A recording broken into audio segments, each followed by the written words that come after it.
English మాట్లాడడానికి భయపడుతున్నారా? అయితే మీకోసమే ఈ స్పోకెన్ ఇంగ్లీష్ క్లాసెస్. వెంటనే కాల్ చేసి జాయిన్ అవ్వండి. నమస్తే రమగారు. నమస్తే జయ. రమగారు, తెలివితేటలు అనేవి ఎవరికి వారికే. మనకు ఒక తెలివి ఉంటే ఇంకొకరికి ఇంకొక తెలివి, మనల్ని మించిన తెలివితేటలు ఉండొచ్చు. కానీ తెలివి తక్కువతనంలో కూడా ఇలా ఉంటారా? అంటే ఒకడు తెలివి తక్కువ అనుకోండి, వాడికన్నా తెలివి తక్కువ, వాళ్ళకన్నా తెలివి తక్కువ, అలా కూడా ఉంటారా రమగారు? ఎందుకుంటారు, బోళ్ళంత మంది ఉంటారు. అవునా? ఇప్పుడు మనం ఒకళ్ళని చూస్తాం, అనుకుంటాం, ఒకళ్ళని చూస్తాం. మనం ఒక అత్తగారి కథ చెప్పుకున్నాం కదా, అల్లుడికి మర్యాద చేసింది అంటే దొంగకి మర్యాద చేసిన అత్తగారు. ఎక్సలెంట్ స్టోరీ రమగారు. ఇప్పుడు అంతకంటే తెలివి తక్కువ వాళ్ళు, అంతకంటే అమాయకులు, అంతకంటే లోకం పోకడ తెలియని వాళ్ళు, ఏ పని ఎలా చేయాలో అర్థం కాని వాళ్ళు బోళ్ళంత మంది ఉంటారు జయ. ఇప్పుడు తెలివి గల వాళ్ళు ఎలా ఉన్నారో తెలివి తక్కువ వాళ్ళు కూడా ఉంటారు. వాళ్ళు బతికేస్తారు, వీళ్ళు బతికేస్తారు.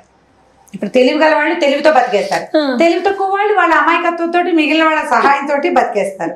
హాయిగా లోకం పోకడ తెలియదు అనుకో, ఎంత హాయిగా ఉంటారో. తెలివి గల వాడికి అన్ని కష్టాలే, తెలివి తక్కువ వాడికి ఏ బాధ లేదు, హాయిగా హ్యాపీగా ఉండిపోచ్చేటారా. మందమతుల కథలు బోల్డ్ అని ఉన్నాయి మన దగ్గర, తెలివి తక్కువ కథలు. అదొక కథ చెప్పాం కదా. అయితే ఇది మీరు ఏ ఉద్దేశంతో ఈ కథ చెప్పారు, దీనివల్ల పిల్లలకి ఏమొస్తుంది, ఇలాంటివి అడగండి. ఫన్నీ స్టోరీనా? Funny story. పెద్దవాళ్ళకి బాగానే ఉంటుంది. ఇప్పుడు ఇంత తెలివి తక్కువగా ఎలా ఉన్నావురా అంటాం ఒక్కొక్కటి మనం, అంతకంటే తెలివి తక్కువ వాళ్ళు కూడా కనిపిస్తారు అప్పుడప్పుడు. చెప్పండి రమగారు. ఒక ఊళ్ళో సోమయ్య అని ఒక అతను ఉన్నాడు.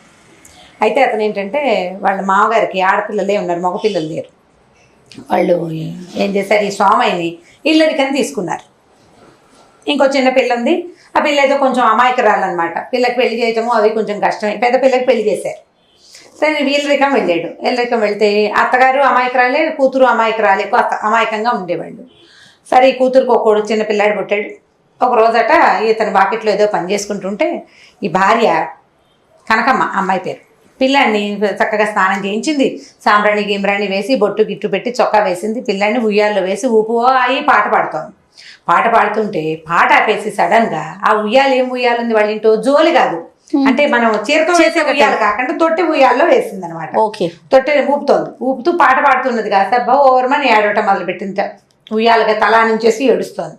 ఏడుస్తుంటే అంత గట్టిగా వాళ్ళ అమ్మ వచ్చి, ఎందుకే అమ్మాయి అంత గట్టిగా ఏడుస్తాం, ఏమైందమ్మా, ఏమైంది, ఏమైనా చెప్పా, పిల్లాడు ఏమైనా ఇబ్బంది పెడుతున్నాడు అంటే, కాదమ్మా ఈ పైన చూడు అటక మీద. అంటే గోడలు పాతకాలంలో పెంకుటిళ్ళకి ఇట్లా గోడ ఉండి గోడ మీదకి కదా పెంకులు వాలి ఉంటాయి. పెంకుటిళ్ళు అబ్జర్వ్ చేయండి, గోడ పెంకులు ఆనుకుని ఉండవు, ముందుకుంటుంది, ఏటవాలుగా ఉంటుంది. ఈ గోడ వారంలో మనం ఏం చేసేవాళ్ళం, ఇది వరకు ఇతడి సామాన్లు అవన్నీ పెట్టుకుని, ఇప్పుడు కూడా కనపడతాయి, మా ఇంట్లో కూడా అలాగే ఉండేవి.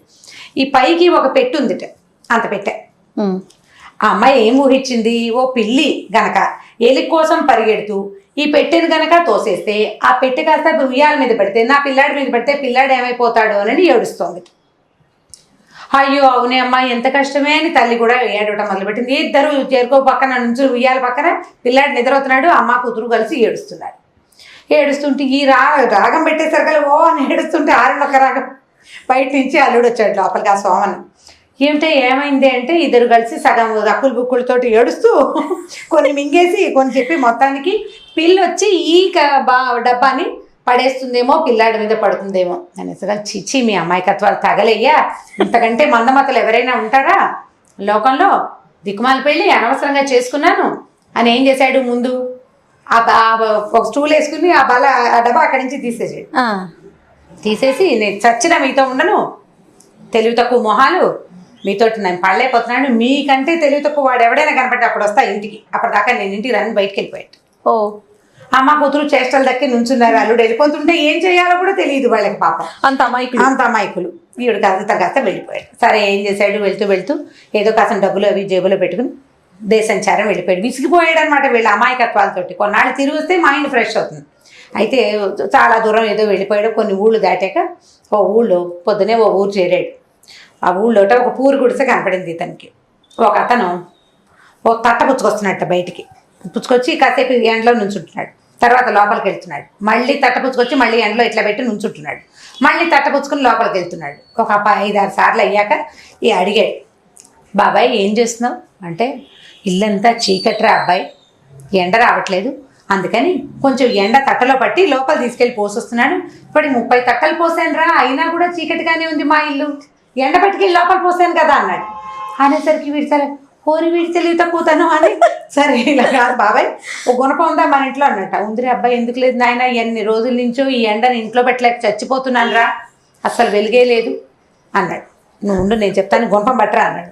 అన్నాక ఏం చేశాడు, ఈ చుట్టీలు కదా చుట్టూతా కట్టి ఇట్లా పాకేశారనమాట. 2 చోట్ల ఇంతంత హోల్స్ పెట్టాడు గోడలకి. మరి హోల్స్ పెట్టేసరికి క్రాస్ వెంటిలేషన్, గాలి వెలుతురు 2 వచ్చేస్తాయి. లోపల రాగానే ఆయన ఆశ్చర్యపడి, ఓరి నీ తెలివి, ఎంత తెలివిరా నీకు, ఇల్లంతా వెలుగు వచ్చేసింది, ఎండంతా ఇంట్లోనే ఉంది, నువ్వు భలే తెలివైన వాడివిరా అన్నాడు. నా తెలివితేటలు భలే కాదు, నీ తెలివి తక్కువతనం భలేగా ఉందని సణుక్కుని మీరేం చేశాడు, వాళ్ళ ఇంట్లో ఆ పూట అన్నం తిని వెళ్ళిపోయాడు. నా పెళ్ళాం కంటే తెలివి తక్కువ వాడి కూడా కాపాడాడు. సరే అక్కడి నుంచి ఇంకా 2-3 ఊళ్ళో ఇంకా తిరగాలని ఉంది అతనికి. వెళ్తే ఓ 2-3 ఊళ్ళు దాటాడు. అక్కడ ఎక్కడ ఏదో తిన్నాడు, కాయకసరు.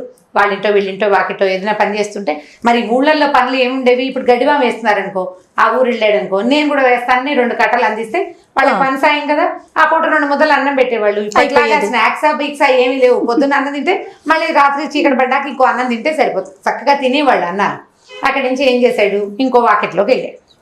వాకిట్లోకి వెళ్తే ఒక వడ్రంగి ఒక ఆయన ఏం చేస్తున్నట్ట, వాకిలి దర్వాజా పెద్దది అతని, అంటే ప్రహరీ గోడ లోపల ఇల్లు చుట్టూతా ప్రహరీ ఉంది, ప్రహరీ తాలూకు దర్వాజాని అంటే గుమ్మాన్ని పగలగొట్టడానికి మనుషులను తెచ్చాడు.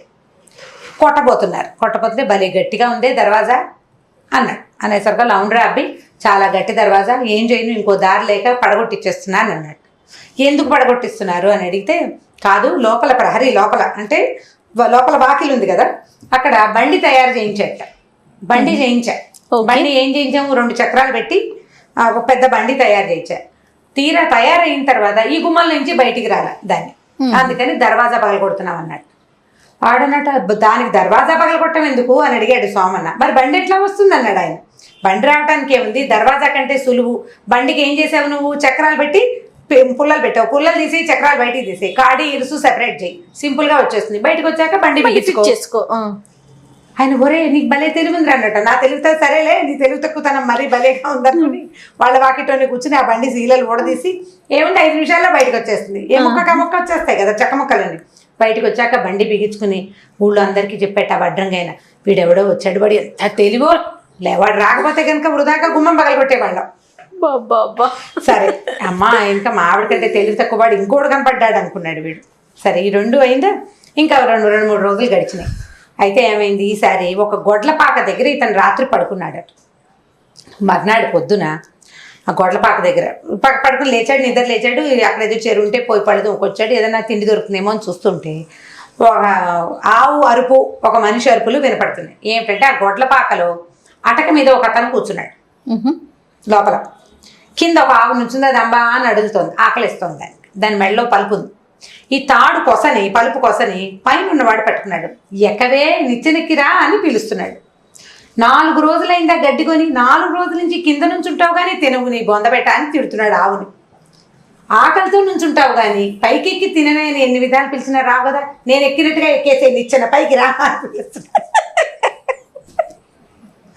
ఆవు ఎక్కడెక్కుతుందో అది అరుస్తోంది కానీ పైకి రాదు, ముందుండి అమ్మ అంటోంది. అనేసరికల్లా ఈయనన్నాడు, బాబు ఏం చేస్తున్నావు నాయన నువ్వంటే, ఆవుకి గొడ్డుకి గడ్డి కావద్దండి, బోళ్ళంతా జనం కొన్నా, బోళ్ళంతా ఎండిగొడ్డి కన్నా, బయట పెడితే ఎవడైనా ఎత్తుకుపోతాడని అటక మీద దాచా. ఆవుని పైకొచ్చి బుద్ధిగా తినవే మా అమ్మ అని 5 రోజుల నుంచి బతిలాడుతున్నానండి, ఇవాళ 5వ రోజు ఆకలితోటి ఉంది కానీ నిచ్చెన మాత్రం ఎక్కడం లేదండి అన్నాడు. అది నిచ్చెన ఎక్కడం ఎందుకురా, 2 కట్టలు కింద పడేయమన్నట్ట. సరే 2 ఒక గడ్డి కట్ట జనప కట్ట పడేసి క్షణాల్లో తినేసింది ఆవు. అది 4 రోజుల నుంచి ఆకలిస్తుంది, తినేసింది. తిన్నాక అయితే ఓహో బాబు ఇదే ఉపాయం నాకు తెలియలేదండి అన్నాడు. రోజు 4 కట్టల కింద వేయరా నాయన, అటక మీద దాచుకున్నావు కానీ అని చెప్పాడు. చెప్పిన తర్వాత అనుకున్నాడు, వాళ్లే మందమతులు అనుకున్నాను కానీ నిజమే ఆ మాట. పిల్లి గనక పరిగెడితే పొరపాటున బాక్స్ గనక డబ్బా గనక కాలు తగిలితే పడచ్చు, పిల్లడి మీద అవకాశం ఉంది. అది ఏడవకుండా ఆ పని చేస్తే సరిపోయేది, ఏడవటం దాని అమాయకత్వం. కానీ మరి ఇంత అమాయకత్వం, వీళ్ళు మరీ అధ్వానంగా ఉన్నారు, ఇంత మందమతి కాదులేదు నా పెళ్ళాం అనుకుని ఇంటికి వెళ్ళిపోయాడు అన్నమాట. ఇంటికి వెళ్ళిపోయి నీకంటే తెలివైన వాళ్ళని 3 మందిని చూసొచ్చానమ్మా, నువ్వు ఏడవకు, ఈసారి నీకు సమస్య వస్తే నాకు చెప్పు అని చెప్పాడు అనమాట. చందమామ కథ బాగుంది కదా, చాలా ఇంట్రెస్టింగ్. బాగుంది. కాదు రమ్మ గారు, ఇది కల్పిత కథేనా నిజమేనంటారు? ఏమో కల్పిత కథలే ఉంటాయి జయ జనరల్గా, కానీ తెలుగు తక్కువ వాళ్ళు మనకి కనపడతారు. భలే ఉందండి స్టోరీ. కనిపిస్తారు. మన అంటే ఇప్పుడు ఫలానా విషయమే అని మనం క్లారిఫైడ్ గా చెప్పలేకపోతాం, కానీ అప్పుడప్పుడు వీళ్ళకి ఇంత తెలివి తక్కువ ఏమిటి, మనసులో వీళ్ళు ఇలా ఉన్నారు. ఓ పిచ్చి మొహం ఏంటి ఇలా చేస్తున్నావు అనుకుంటే చెప్పలేం కానీ ఇవి కనిపిస్తాయి. ఇవి ఇప్పుడు విజువల్ గా కనబడే విషయాలు కదా, ఇవి కనిపిస్తారు తెలివి తక్కువ వాళ్ళు. నీకు ఇంకొకటి ఉంది తెలుసా, చాలా తెలివైన వాళ్ళుగా మనం అనుకునే వాళ్ళు కూడా అప్పుడప్పుడు పప్పులో కాలేస్తారు. అవును, అప్పుడప్పుడు తెలివి తక్కువగా ప్రవర్తిస్తారు. మనం కూడా చేస్తుంటాం అలాంటివి చిన్న చిన్నవి. ఇప్పుడు కంటిన్యూస్ తెలివి తక్కువ తనాలు కొంచెం తక్కువ ఉంటాయి అమ్మాయికి. చాలా బాగుంది రమ్మ గారు, మంచి ఫన్నీ స్టోరీ. అదే ఇప్పుడు ఇందులో నుంచి పిల్లలకి ఏ నీతి తీసుకురావాలి అనేది మాత్రం మీరు డ్రైవ్ చేయొద్దు, నన్ను డ్రైవ్ చేయమని మాత్రం అడగద్దు. జస్ట్ ఒక సరదా సరదా కథ కింద కథ. చెప్పుకోవటమే. రైట్ అండి, ఇంకొక స్టోరీతో మళ్ళీ కలుద్దాం. నమస్తే. తప్పకుండా నమస్తే.